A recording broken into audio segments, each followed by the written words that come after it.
Hi, this is Taryn Grome, editor of Pharma Voice. We met with numerous inspirational thought leaders at this year's DIA annual conference as part of our Editors Take video series. I hope you enjoyed this discussion. In this episode, Taryn meets with Mark Hoffman, Chief Medical Officer, Celerion, and Steve Clemens, Founder and Vice President of Clinical Operations, VitalLink Research. Mark and Steve, welcome to the Pharma Voice Editors Take video program. Thank you for having us. Great to be here. Mark, we'll start with you. While it is clear that Celerion and VitalLink both have expertise in multiple therapeutic areas, one area that you seem to be particularly focused therapeutically on is respiratory, specifically COPD. Why is that? Well, a number of years ago, Celerion had established a respiratory center of excellence in our Belfast, UK clinic. So we've been seeing patients in COPD, in asthma, CF, interstitial pulmonary fibrosis. As a result of that, a respiratory expertise has grown out of that. Over the last 5 years, we've probably done 85 studies in those different disciplines and maybe 15 or more specifically in COPD. As a result, we've developed the expertise and specialized knowledge that's required to run those kinds of studies. The clinic itself brings a number of specialized techniques, including the ability to do bronchoalveolar lavage in a bronchoscopy suite.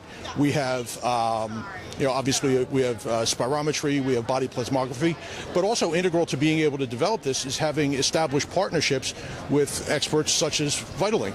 Talk to me about VitalLink's connection to COPD. Yeah, then. so more in the later phase 2 through 4.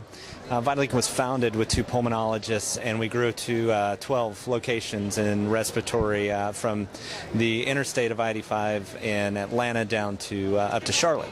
So as we grew in pulmonary, we have 58,000 patients that have specifically respiratory disease, of 24,000 of those specifically have COPD.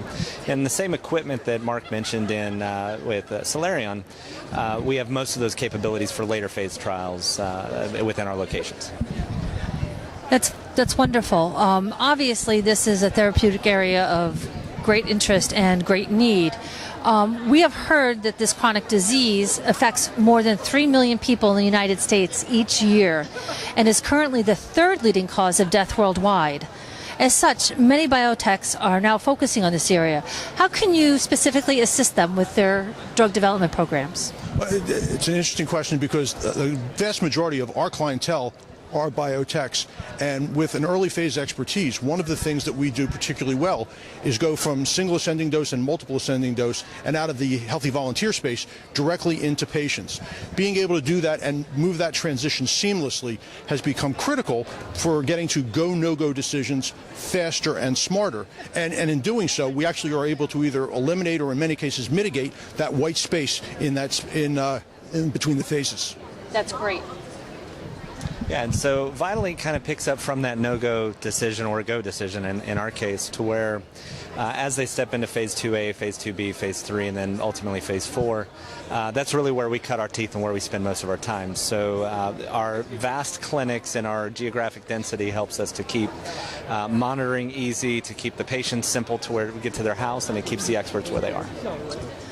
Wonderful.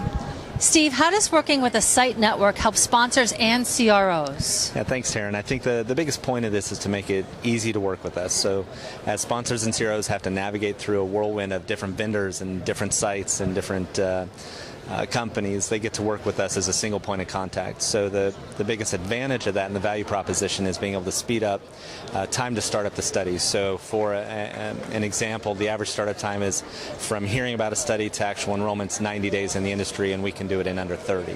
So that's the biggest value proposition we have today. And what do you attribute that quick turnaround to? Speed of each step along the way. Because we're a lean group that has the ability to make decisions at the top, we basically can turn around and act with a single point of contact.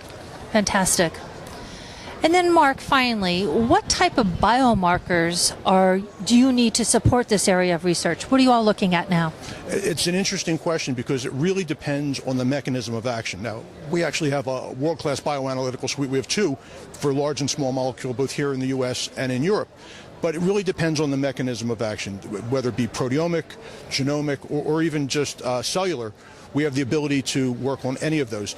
Our suite has actually been able to develop technology and techniques to be able to establish disease presence as well as drug efficacy. So our labs actually have created a number of assays and have expertise in methods development at very, very sensitive levels of quantification, down to the picogram per milliliter level. The other thing that's actually very interesting in this space is that, whether it be in genomics or personalized medicine, we're able to participate in the methods development of those types of products and be able to provide more of a full turnkey service solution. Thank you both for sharing such great insights about this really important disease category. Thank you. Thank you. Thanks for having us. Thanks. Appreciate it. For more information on this topic, visit our Thought Leaders website. For more Editors Take videos from the DIA Annual Conference, visit www.pharmavoice.com. Thanks for joining us.